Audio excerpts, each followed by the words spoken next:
Speaking of conspiracies, a CNN reporter confronted Karen Fann, who's the Arizona State Senate president, who's kind of like the impetus behind this audit or Audit happening in Arizona. Let's listen to a little bit of that confrontation.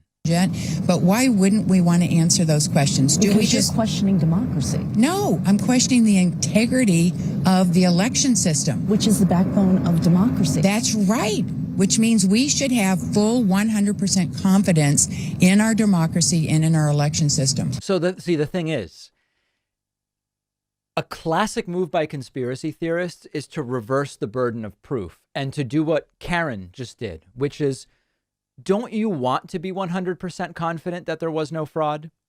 We should be 100% confident. And the question would be, do you have reason to believe we should not be confident? And do you have reason to believe that the alleged irregularities are materially significant and might have actually impacted the election results of even a single state? You can't let them reverse the burden of proof. Conspiracy theorists love to do that. But you're talking about trying to disprove conspiracies. If I have to, yes. Why wouldn't we?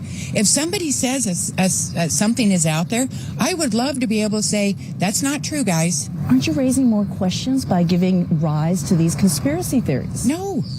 I'm answering questions. After declining a dozen requests from CNN to talk, we finally caught up with her in the Senate parking lot. Yeah, despite two previous audits in Maricopa County that found no widespread fraud. Check this out. I think they show video of the different techniques they're applying. Check this out. Fann says this third review is needed. Over the last month, we've seen this little-known subcontractor the Republican-led Senate hired, Cyber Ninjas, use UV lights. Check this out. Did you see? Look at these people with a flashlight. Look at this.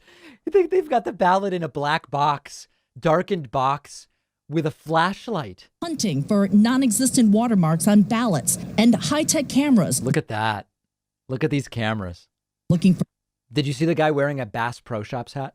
That's a specialist. For foreign fibers and photocopied ballots. Here's why, says Fann. Okay, so let me ask you a question. Are you 100% confident? Here it is. That every vote that came in Arizona or any other state, or can you say emphatically 100% that no dead people voted, that ballots weren't... Well, dead people don't vote, so yes, I can be 100% confident about that. ...filled out by other people, that the chain of custody from the minute people voted their ballots... So this is the reversal of the burden of proof. Karen, do you have reason to believe that there were such irregularities that are materially significant to the election results? It's not whether the CNN reporter is 100% confident about every ballot. It's, do we have any reason to do all of this stuff if we don't even have evidence that would have materially affected the election results? Chain of custody was accurate and on target the entire time. Can you tell me that? I can say that what the data shows us is that there was no widespread fraud. I didn't say there was fraud. But you just said chain of custody. Yeah, chain of custody. Dead people. These things are all fraud. Well, I've asked you a question. Why is it that it's up to others to prove there was no fraud, or otherwise you audit every vote? Like, that's just not the way it works. You have to bring a cause. You have to make a case that there's a reason to do this. Can you honestly tell me in all the states that no ballots from people that are already deceased were not filled out and sent in? I can tell you that what the data has shown overwhelmingly is that this was the most secure election in American history. Okay, but you can't answer that question either, can you?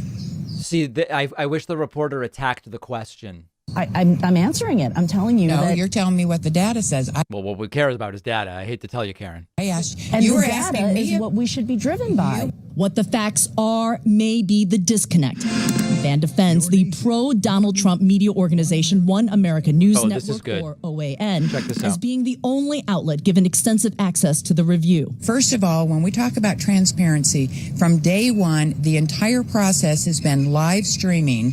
So anybody... On OAN, with cameras controlled by OAN. Are you saying that OAN is not a credible They're not, news source? Are you saying that? Okay, I'll remember that. CNN is saying that OAN is not a credible. Yeah, no, write that down in your notebook, Karen. Yes. Okay, very good. OAN personalities have fundraised for the Arizona audit, and a pro-Trump nonprofit claims it has raised $1.7 million for the audit. Fann says, imagine donating to this. When the audit nears its end, the public will learn who is exactly paying for this.